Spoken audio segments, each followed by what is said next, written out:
Eiropā populārākā apmaiņas programma Erasmus šogad atzīmē savu 25. gada dienu.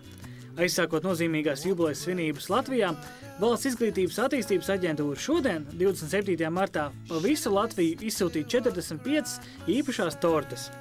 Viena no tortēm nonāca arī izglītības un zinātnes ministra Roberta Ķīļa rokās, kurš, starp citu, arī ir bijis Erasmusā. Zviedrijā un Turcijā. 4. un 7. gads. Es lasīju lekcijas gan Zviedrijā, gan Turcijā un piedalījos viņu organizētajos pasākumos, Kalmārā un Izmirā. Es domāju, tāds no augstākās izglītības atvērtības un starptautiskās tieši atvērtības nozīmes, tā ir pats galvenais un svarīgākais, kas noticies. Erasmus ir palīdzējis atvērt Latvijas augstāko izglītību diezgan sistemātiskā veidā. Citām valstīm ir skaidrs un saprotams, ka studenti, kas dodas, un arī pasniedzēji, kas dodas, momentā ne tikai nonāk citā valstī, bet arī iepazīstās ar citas valsts akadēmiskā procesa iezīmēm. Līdz ar to vērtējošāk var skatīties uz savas valsts. Gan mācību, gan darba procesu. No šāda viedokļa tas bija nenovērtējami. Tieši šī salīdzināšana un citas pieredzes atnešana atpakaļ. Tas nav citi instrumenti, kas būtu ar tādu pašu jaudu bijis. Garšīgās tortes saņēma arī Erasmus vēstnieks, Latvijas Mākslas akadēmijas rektors, profesors Aleksejs Naumovs un Erasmus programmas koordinātoris Elīna Ģibiete un Agnese Bloka.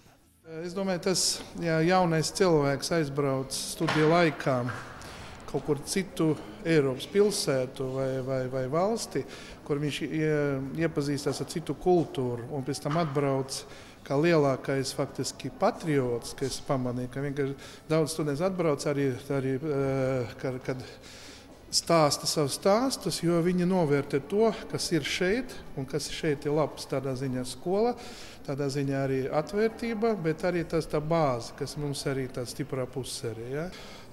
Pēc tam viņi nepazūd, jo viņi ir arī publiskā telpa, vai tās izstādes, vai tā ir dizaina kāda sadarbība joma, vai tā ir mode. Jo tie ir tādi cilvēciņi un jaunie cilvēki, viņi veiksmīgi, un tas priecē. Jo viņi redz plašāk, viņi redz arī ļoti tā šauri savu specialitāti, un pēc arī tāda aptaujām, viņam arī viņi nav bezdarbnieki, jo vispār akadēmijā mums ir gandrīz vai nav bezdarbs. Erasmus programmas dalībnieku skaits katru gadu ievērojami pieaug. To uzsver arī Valsts izglītības attīstības aģentūras direktore Dita Traidās. Mēs ar katru gadu redzam, kā mainās šī statistika un dinamika pozitīvā virzienā, jo arī finanšu līdzekļu programmai ar katru gadu ir vairāk. Tas nozīmē, ka aizvien vairāk studenti var izmantot šo ļoti nozīmīgo iespēju gūt tādu starpkulturālu dzīves pieredzi, valodas iemaņas uzlabot un faktiski savas adaptācijas spējas svešā vidē pārbaudīt uz sevi, vai viņi kā nākamie darba tirgus dalībnieki, kā viņi spēja arī starptautiskā vidē sevi parādīt un izdzīvot.